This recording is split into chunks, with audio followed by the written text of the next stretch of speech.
안녕하세요. 남인숙 작가예요. 오늘은 S님 이야기 들어볼게요.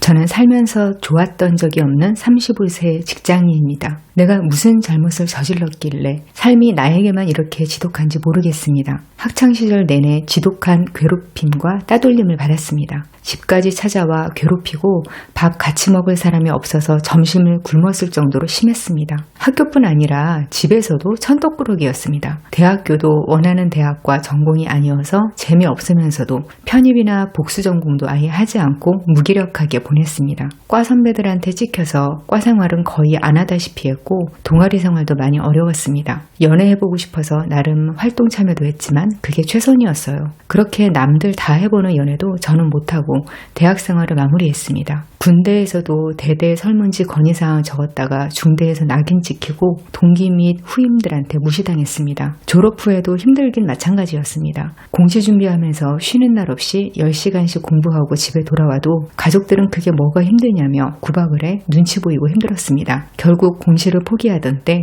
가족들의 매정한 반응이 기억에서 사라지지 않습니다. 이후 전공 살려 취업했지만 마찬가지입니다. 일도 적성에 맞지 않고 직장 동료 복도 없어서 내내 고생했습니다. 지금은 회사에서 구조조정 제안을 받았는데 응하지 않자 갖은 괴롭힘을 당하고 있습니다. 인간관계도 엉망입니다. 제가 못다 푼 욕구가 이따금씩 표출되어 항상 무리해서 쫓겨났고요. 동호회 활동을 해도 남 생각하면서 살아라, 분위기 파악 좀 해라, 갈굼당하기 일쑤였어요. 지금은 술 한잔 같이 하자는 친구도 없어요. 제가 왜 이런 일들을 겪으며 살아야 하는지, 왜 과거의 잔상과 하루하루 힘겹게 싸워야만 하는지 모르겠습니다. 제가 과거에 저런 일을 겪지 않았다면 대학교에서 예쁜 여자친구 만나서 연애도 해봤을 거고 사람들하고도 잘 어울리는 사람이 됐을 텐데 하는 우울함이 떠나지 않습니다. 정신과 치료와 운동도 병행하지만 쉽사리 나아지지 않습니다. 좀 편하게 살고 싶은데 저에게는 너무 어려운 일입니다. 눈치 없고 사회성 없는 게 대한민국에서는 그렇게 죽을 죄인가요? 희망이 없습니다. 저는 어떻게 해야 할까요? 사연자님과 비슷한 분들 요즘 많이 보게 되거든요. 이런 경우에 고민 하나하나에 대해서 답을 드려도 결국은 제자리로 돌아오고 인생이 나아지지 않는 그런 경우가 대부분이에요. 저도 한때는 세상이 나한테 왜 이러나 이런 생각으로 힘들었던 기억이 있어요. 이건 뭐 운동하세요, 상담 받으세요 이런 식으로 되는 게 아니라 자기 삶을 대하는 전체적인 태도가 근본부터 바뀌어야 해결이 돼요. 그래야 운동을 해도 그걸 기점으로 나아질 수 있고 상담이나 치료를 받아도 효과가 나올 수 있어요. 오늘은 인생 방향을 완전히 바꿀 수 있는 마인드셋을 어떻게 설명해 드릴까 하다가 책 한 권 내용을 좀 빌려와서 체계적으로 설명을 드리려고 해요. 미라클 모먼트, 이 책인데요. 사연자님처럼 막막할 때 읽으시다가 주파수가 딱 맞으면 확 달라질 수도 있어요. 사실 여기 나와 있는 내용은 자기 인생에 대해서 지배권을 가졌다 싶은 사람들이 진짜 빠짐없이 다 알고 있고 당연히 실천하면서 살고 있는 내용이거든요. 인생이 막막한 분들은 깊이 참고해 보시고요. 나 이미 그렇게 살고 있는데? 이러신 분들은 자신의 특징하고 비교해 보면서 공통점을 찾아보시는 것도 권하고 싶어요. 왜냐면 저거 내 얘긴데? 하는 것도 뚜렷한 언어로 정리되면 거기서 느껴지는 해소감이 있어요. 내용이 많은데 3가지만 간단히 추려서 말씀드려 볼게요. 첫 번째, 부정적인 질문은 이제 그만하세요. 이 책에서는 프로이트에서 시작해서 융으로 구체화된 잠재의식이 얼마나 중요한가 그 이야기를 하고 있는데요. 우리가 이건 내 의지고 내 생각이야 하고 생각하는 건 현재 의식이고요. 반대로 그 아래에 보이지 않게 가라앉아 있는 게 잠재의식이에요. 여기서는 기억의 저장 창고다 이렇게 쉽고 간단하게 설명해주고 있어요. 우리는 내가 알아차리고 기억하는 게 의식의 전부라고 느끼면서 살아요. 근데 최근 심리학 연구에 따르면요, 현재 의식은 3% 정도밖에 안 된다고 해요. 그러면 나머지 97%가 잠재 의식이니까 비중이 어마어마한 거잖아요. 사실 우리를 진짜 움직이고 조종하고 있는 건 잠재 의식이라고 할 수 있어요. 예전에 20대 때 저 자신을 생각해 보면 내 이상형은 지적인 사람이야, 이렇게 생각하고 말하고 하면서도 실제로는 저를 지지하고 존중해주는 사람들한테 더 끌리더라고요. 이런 것도 잠재의식의 작용인 거예요. 만약 나를 막대하는 사람들한테만 자꾸 끌려 이런 성향이면 인생이 굉장히 피곤해지는 거죠. 이런 지경이면 잠재의식을 바꿔나가야 하는 거예요. 잠재의식의 제일 중요한 특징 중 하나가 뭐냐면요. 잠재의식은 선과 악을 구별하지 못해요. 선악 구분 없이 그 사람의 감정을 그대로 받아들이고 작용하는 거예요. 이걸 좀 더 쉽게 해석하면 무슨 뜻이냐면요. 사연에서처럼 왜 나만 괴롭힘을 당해야 했나? 사회성 없는 게 대한민국에서 그렇게 큰 죄냐? 왜 나만 이렇게 힘들까? 이런 부정적인 질문을 계속 하잖아요. 그러면 어떻게 되냐면요. 내 잠재의식에는 괴롭힘, 사회성 없다, 힘들다 이런 단어만 남는 거예요. 그러면서 그 단어에 해당되는 말과 태도를 저절로 선택하면서 살게 돼요. 뭔가가 너무 싫은 게 있으면 거기서 멀어져서 내가 좋은 대상 쪽으로 한 걸음이라도 다가가야 하는 거예요. 사연자님 어릴 때 겪은 일들이 어땠을지, 얼마나 힘드셨을지, 그건 아무리 저처럼 글 쓰는 게 직업인 사람도 한 단어로 표현할 수 없는 그런 끔찍한 일이에요. 사람이 무리해서 소외될 때 받는 스트레스는 전쟁터에서 전투하고 있는 것보다 더 심한 스트레스를 받는다는 연구 결과도 있어요. 그냥 정신적인 죽음을 겪으신 거예요. 근데 어쩌겠어요. 우리 앞에는 인생이 놓여 있고 아직 하늘의 때가 되지 않았다면 최대한 내가 할 수 있는 한 잘 살아내는 수밖에 없어요. 왜 나한테 그런 일이 일어났나? 왜 나만 힘든가? 이런 질문은 평생 해도 답을 얻을 수 없어요. 왜냐하면 이유가 없거든요. 인생에는 어떤 일이든 일어날 수 있고 거기에는 이유가 없어요. 만약 암 진단을 받는다면 왜 착하게 산 내가 이런 병에 걸렸나? 나 술, 담배도 안 하고 운동도 열심히 했는데 왜 병에 걸렸나? 이런 질문을 하면서 슬퍼하는 것보다는 빨리 투병 스케줄을 잡아서 항암이건 수술이건 해야 하지 않겠어요? 이 책 미라클 모먼트를 쓴 이노우에 히로유키는 평범하게 살던 치과의사였어요. 그러다 어느 날 가족하고 자동차 타고 가다가 큰 교통사고를 당했어요. 그래서 이 작가분하고 그 부인, 어린 딸까지 크게 다쳤어요. 특히 아내분은 치명상이어서 이분이 오랜 시간 간병을 하면서 큰 고통을 겪었어요. 아내를 잃을 수도 있겠다. 이런 불안감, 원망 이런 게 뒤섞여 있는 시간을 보낸 거예요. 그러다 조그만 동네 서점에서 책을 뒤적거리다가 책 한 권을 사서 읽고 인생이 뒤집힌 거예요. 잠재의식을 다루는 책이었죠, 그게. 세상을 보는 관점이 바뀌면서 그 시간을 견딜 힘과 태도를 새로 얻은 거예요, 그분이. 그렇게 해서 소원대로 아내분은 완쾌됐고요. 이분은 그 이후로 본업을 유지하면서 잠재의식의 힘을 역설하는 작가로 살고 있어요. 이분이 계속 왜 나한테 이런 일이 생겼을까 하면서 고통에만 매달렸다면 지금처럼 자신이 원하던 삶을 살 수 있었을까요? 사연자님이 가장 먼저 하셔야 할 거는 지금 매일 자신에게 하고 있는 부정적인 질문을 이제 그만하시는 거예요. 뭐든 내가 진짜 원하는 게 아니면 그 단어를 아예 생각하지 말자, 말하지도 말자. 당분간 그렇게 생각하시면 좋겠어요. 두 번째, 영혼의 목적을 찾으세요. 저는 뭔가를 간절히 바라면 이루어진다라는 말을 믿거든요. 저 자신의 경험치로도 매번 확인하는 거고요. 정말 수많은 사례를 직접 목격하기도 했어요. 근데 그렇다고 해서 무슨 소원 자판기처럼 바라는 일이 척척 이루어지지는 않거든요. 그걸 이 책에서는 소망이 영혼의 목적과 일치하지 않아서 그렇다. 이렇게 표현하고 있어요. 이 부분 사연자님한테도 딱 해당되는 부분이 있어서 좀 읽어드릴게요.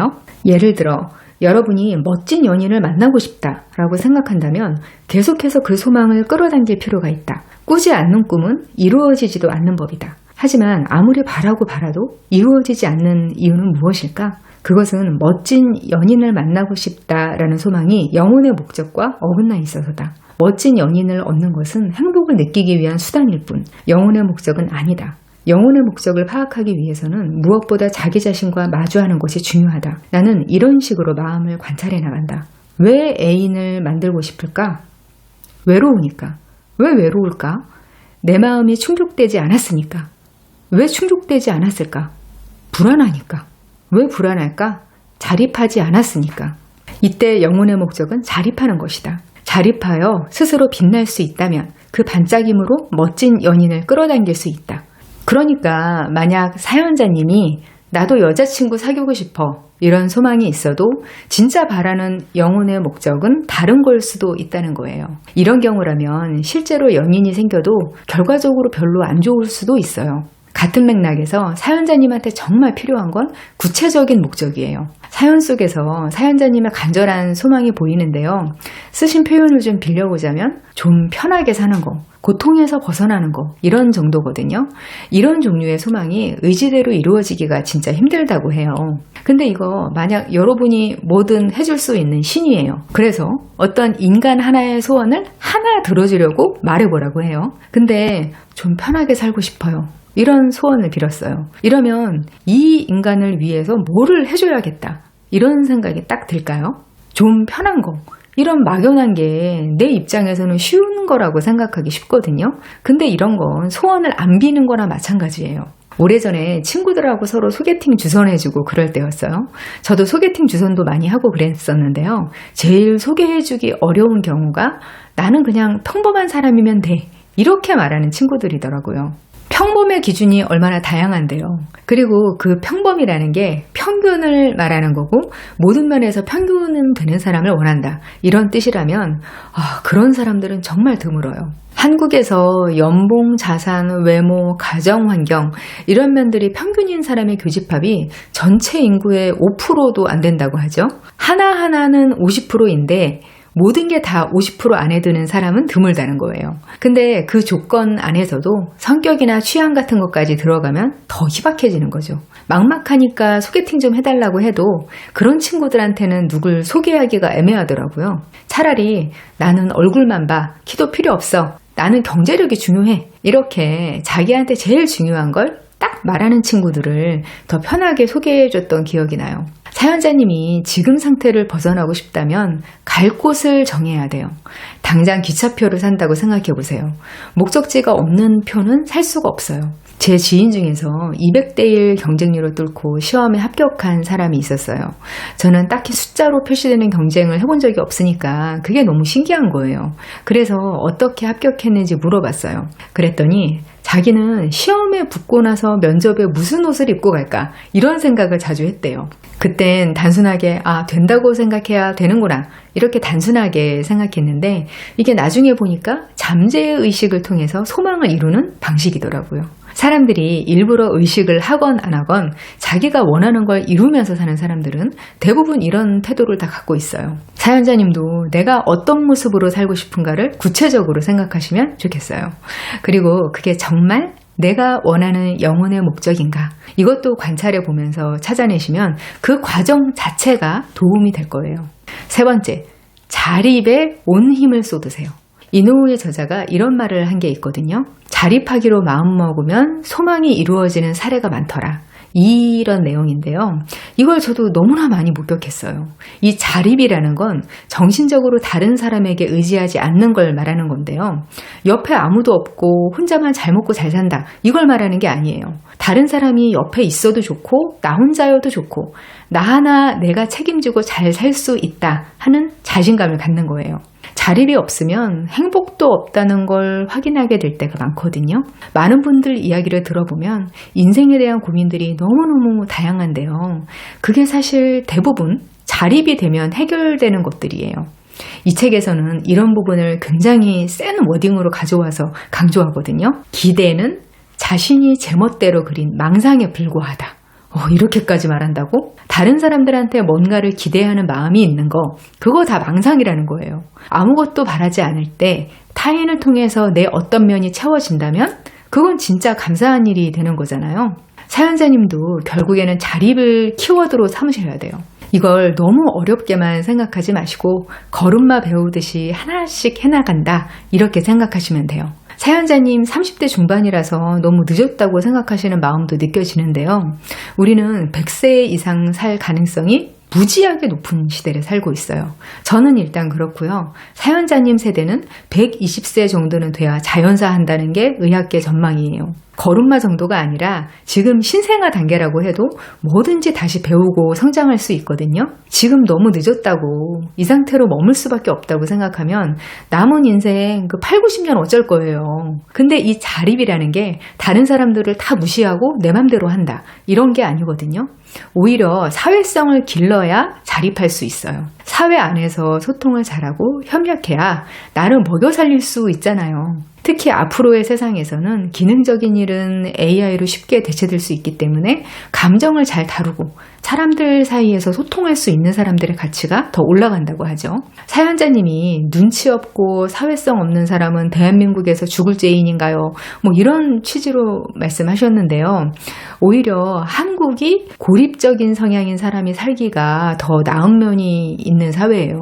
눈치가 없으면 다른 사람 하는 거 보고 따라하면서 하나하나 학습하면 되고요. 사회성 없으면 배워서 최소한의 예의라도 갖추면 돼요. 타인에 대해서 기대는 하지 않고 내 능력과 사회성을 기르면서 내 자립 능력을 기른다. 이런 방향으로 생각을 바꾸기만 하셔도 많은 게 달라질 거예요. 사연자님이 과거의 상처 때문에 현재의 불행과 원망을 느끼고 계신데요. 사람은 과거의 상처만 들여다보고 있으면 자신이 원하는 삶을 살 수 없어요. 그걸 잊으려고도 하고 치료도 하고 애쓰고 계실 텐데요. 사실 상처는 완벽하게 아물지 않아요. 이노우의 저자나 그 가족들도 아마 어느 정도는 교통사고 후유증을 평생 안고 살 거예요. 저 역시 살면서 한 잘못된 선택들의 대가를 평생 치르면서 살고 있어요. 하지만 우리가 정말 알아야 할 건 그래도 괜찮다 이거예요. 상처를 간직한 채로도 사람은 행복할 수 있고요. 성장할 수 있어요. 사연자님은 정신과 치료도 병행하고 있다고 하셨는데요. 아마 항우울제를 처방받으셨을 거예요. 항우울제는 20% 정도 기분이 나아지게 도와준다고 해요. 당분간 약의 도움을 약간 받으면서 나머지 80%는 사연자님의 의지로 좋은 삶으로 건너가야 하는 거예요. 오늘 드린 이야기들이 그 과정을 선택하는 데에 아주 조금이라도 도움이 되면 좋겠습니다. 오늘 소개해드린 미라클 모먼트는 잠재의식의 힘을 알려주는 책 중에서도 접근성이 좀 쉬운 책이에요. 근데 내용이 만만치 않죠. 가벼운 마음으로 읽으셨다가 훅 인생 방향이 바뀌는 경험을 하실 수도 있는 그런 종류의 책이니까 한 번쯤 읽어보시기 바랍니다. 저는 다음 이 시간에 여기서 다시 만나요. 기다릴게요.